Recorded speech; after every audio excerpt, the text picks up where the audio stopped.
You know me, all about the honesty. So no sooner were these two ladies sat down there than they started comparing jewellery. What is it with the... Well, we have the same... I can't even do that. You can't. I can't. I'm like, we have the same clattering. We do. Some Irish-American gals. Yeah. I know, you're like... I feel like every American does that, though. I'm not Irish. So then never mind. I went and I loved it, and I got it at a tourist shop, which makes it even worse. It does, it does. But are you both Irish-American? I am, but like very much in like the New York way of like my great-great-grandparents, but all my family's like, oh yeah, we're Irish. Yeah. I'm like, you're clutching at straws. I know, think, it's like clutching at straws. You're just from Staten Island, Mom. You're not. Yeah, you're not even Irish-American. No, you're American something. I'm Jewish. Very Jewish. So I'm not even allowed to make jokes about that. No, but I can if you need me to. Yeah, that's okay. Yeah. Please feel free. No, but because everyone's American something. Yeah. Right. And you would think that after all these years, people would just be okay. Actually, I'm American. No. I mean, you practically rule the world. So, is this what? Now your shows, both of your shows, in their own individual ways, they're really serious topics. Is this your first time? Are these your first times in Edinburgh? Yes, I've never been before. This is my first Fringe, first time in Scotland. Oh wow! Mm-hmm. I came last year and I did some just like guest spots, like 5 minutes on different shows. And but not like this. because you can sense it's monstrously competitive, quite unacceptable. I mean, I'm a very competitive person, but even it's unacceptably competitive. So you must have thought long and hard for a debut show to bring, a serious subject close to your heart, and you come on a little chat show like this, and you can't exactly go, it's hilarious, oh, it's so funny, so there was this guy. I mean, I can, and I do. That's because you're Jewish and you can get away with anything. Because nobody can say anything bad about you because all hell breaks loose. Someone did try to tell me to cut some of the sort of Holocaust references in my show, and I was like, I'm allowed. I've never seen the Holocaust references. Yeah, come on. That is serious. It is. That is serious. But you look too young to have been about during the Holocaust. I'm 107. You look amazing. That's wonderful. That's phenomenal. Skincare routine. No, it's the bones. It's the bones. Oh my God. Good genes. Good genes. Yeah. I've never been complimented on my bone structure. Yeah, these are God's chosen cheekbones. I come from Holocaust survivors. Which the joke in the show is it's the only way I come. But yeah. That's funny. That's funny. So it's dark, but it is funny. But they survived, which is good. Yeah. You're here. Yeah. It could have been better not to be here, but I don't know. But okay, Then you wouldn't have to workshop your suicide now. Exactly. Yeah. That's exactly right. I'm gonna leave you with it'd be better if I wasn't here. Don't tell me there's worse than the Holocaust in your show. No. I mean, it's funny because people will be like, wow, there's so much trauma in that show. And I'm like, oh, but there's not even time for all of it. So I don't think it's as heavy as it is maybe, but it is kind of like you were saying, that Jewish thing, Irish thing as well. Yeah. They love, Scottish is, I was going to say bad enough, but that Celtic thing, we love a wallow. Yes. Because if you're suffering, if you're, it's all horrific and your entire genetic heritage or loads of it has been about fighting and people can't have a go. Yeah. It's not like the Anglo-Saxons, they have nothing to recommend them. Yeah. It's like, Exactly. who has ever beaten your people to a punch? Nobody. No one. Right. So, excuse me while I lay into you. So it's the Holocaust. It's a tough one to top, if I can be so crude. But this is Edinburgh, and we're all looking for our USP. What is that? Unique selling point. Oh, did you know that? I did not. I mean, I think Mel's... I'm going to say something terrible now. You're Jewish. You should know about a USP. I guess you're right, but I didn't. Oh, no! I'm told that it's also like, or at least my friend who's British who did it last year was like, oh, you're Jewish, they'll love that. Like, really? That seems like... It's the rules. Wow. Yeah. I think because we grew up on so many American comics, so much American humor, and without even knowing who was Jewish or who was not, when it came to finding out, it was like, oh my goodness, you're all your favorite Jewish. comics. Yeah. Now, did you know when you arrived here with your tale that you'd be competing with, Hitler? Hitler is the bad pitting guy. us against each other. Yeah, 'cause I love that. Well, I knew I'd be competing with everyone, and I have people. I've just met you, and you're now my friend. But I have like very good friends coming here too. So it's one of those things where you're like, oh yay, we're going to Edinburgh together. Yeah. Or like, yay, it's like I can't wait to see your show. Yeah, exactly. The first time I heard your name was somebody who I think you're friends with, who was just really like, and Maggie's show is going to be so good. Yeah, Sophie probably. Sophie. Oh my God, this is amazing. Who seemed mad. Yeah. Yeah. That's it. I'm like, oh no. But yeah, so it's definitely I can feel the competitiveness, but I can also feel you've been here before, but it's very nice to be like I run into other people who are like, what's happening? Like what's going on here? And I'm like, I don't know either. So it's nice. So Dish the Trauma. Okay, Dish the Trauma. My show is about growing up with my brother Aiden, he was profoundly disabled. He was in a wheelchair, he was developmentally disabled, he was blind, a lot of other stuff, and he was older than me. So the show's about me growing up with him, because he's my older brother. When I was a kid, I never thought of him as like different or disabled or stuff like that. He was just my older brother. We got into fights. I was jealous of him. I was deeply jealous of him. He got so much attention. You get a lot of attention, it turns out.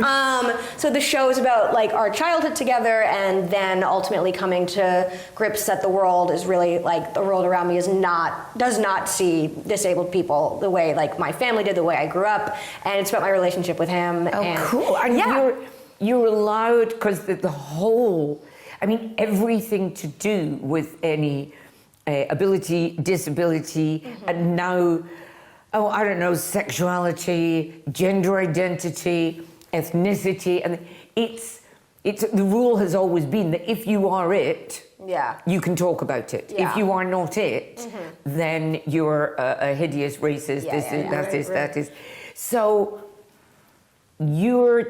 these are exciting comedic waters because you're not it. No, and that's a big part of the show. But you're the little sister of it. Yes, and it's about how I think we often also like with disability we very much segregate. It's like disabled people here, not disabled people here. And I grew up in a community that wasn't segregated. The show is called Side by Side because we went to a preschool program that was called Side by Side, and it was a program. As in Sondheim? Yes, in Side by Side. Yes, of course. That's someone made that reference. Cozy, side by side. I mentioned Sondheim in the show, and I had never made that connection. And then somebody was like, "Oh, I get the Sondheim reference," and I was like, "Yes, I did that on purpose." Of course. But the Side by Side, it was this preschool program for disabled and not disabled kids to go to school together. Cool. So it's like we were like little kids. So it's like all my classmates were disabled too. So you grow up with like just seeing everyone just for who they are, which is fantastic. Yeah, which is way better. And it's like, I feel like that. I don't know, is it? I'm just kidding. But it's like, I think I've been very aware that like, I'm not disabled. So I'm never trying to speak for anyone with disabilities. I'm just telling the story of my brother who passed away when he was 14. So it's like very much, come see the show. It's about our relationship. It's about how much he meant to me. And he's not here to tell his story. So I feel like I very keep it from that perspective. Close enough. Do you believe, are you religious? Do you believe he's up there looking down, going, that's not the way? Great. Anything for a cheap laugh. Yeah, exactly. Well, I talk about it. Yeah, so I'm not religious, but I do. It's like, you do sense that, like, and you see a lot of solo shows, unfortunately, that, like, a good solo show, especially, I feel like you could probably speak to this too. It's like you toe the line of trauma, but if you go over it too much, it's just like, all right, you need therapy. You don't need an audience. And I think it's really like I always think about that. It's like I owe it to Aiden to like tell people about his life, yes, but I also it's like I owe it to him to make a good show. Yeah, absolutely. Dead or alive, you don't want a bad solo show written about you. That's the worst thing that could happen. We overlap too, because I made the joke about the Holocaust, but the show, and there's elements of that, but the show really is about my biological mom committed suicide and sort of living in that legacy legacy. And so there is, and I struggle with depression as so many artists do, but there is that too. Like, I can't quite tell her story. We didn't have that 14-year relationship. Yeah. But in case, you know, like, Yeah. oh God, I want to make her proud. Yeah, you know? want to do right by them. Yeah. It's like whether or not they are looking down, it's like you're like, okay, I got to do right by this person. I got to make a good show. I got to do like smart things instead of just like a cheap laugh. You try to be like, okay, let's make this good. That's the better legacy than having a like, oh my God, my disabled brother. Yeah. I mean, at the various times, did you find comedy was a way? Were you doing comedy? Well, you wouldn't have been then. No. But did you find laughter was kind of a way through it, and even the kind of transgressive act of saying something a bit, you know, not quite, oh dear, about them is a thing. I mean, what age were you when your mum? I was a baby. Ah, right. Like a year or less, because my oldest brother is 2 years younger than me, from a different. Okay, so you never knew her. No. That's why. So why are you dragging her into the show now? Because it's quite a complicated legacy to be left with. You know? That's true. But it is, and occasionally somebody will say, I wanted to know more about her, and I'm like, welcome to the club. Yeah. You feel that absence, and I think, I was going to say that's by design, but like, no, that's just the reality. I don't know what she was like, and that's something that I have to. Yeah, it must be. That must be extraordinary. My mum died when I was 16. Whatever. I'm so sorry. And my dad died just 3 months ago, when I'm no longer 16. Yeah. And people always say, I don't know whether you get it. Oh, how tragic! Your mum died when you were a baby.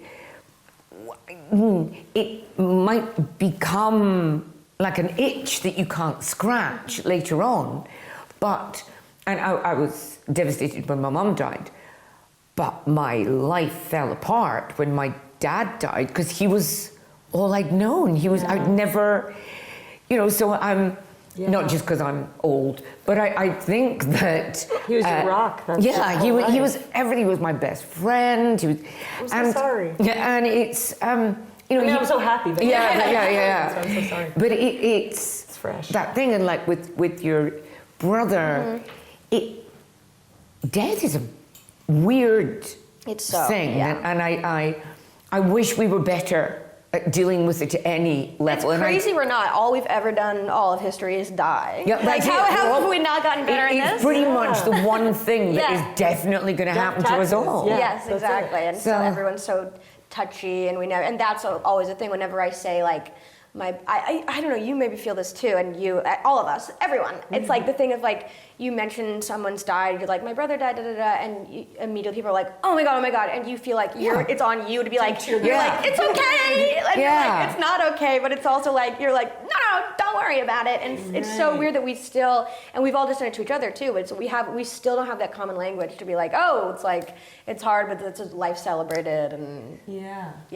So, now, most importantly, are you going to be able to see each other's shows? Yes. Oh, well, I'm 5:45. Yes. And you are? I can't wait. 10:05, 22:05. Perfect. 22:05. And you are where? I'm at Dexter at Underbelly. And you are? At the Tron at Monkey Barrel. Excellent. Well, I honestly, I don't say this to everybody. I'm totally intrigued by. Are you going to come? Both of these. I really want to. Please. I haven't said this to anybody else, but it just sounds. Obviously, you know, I'm a grief junkie. Yes. So I've had enough happiness in my life. No, I want drama. But so. I do think, especially after a loss, it can be really. Oh. You're like, I can't talk to anyone who doesn't know. You're almost doing missionary work here. You should get a grant. Oh my! I should get a grant. I need fucking money after this. Oh my God.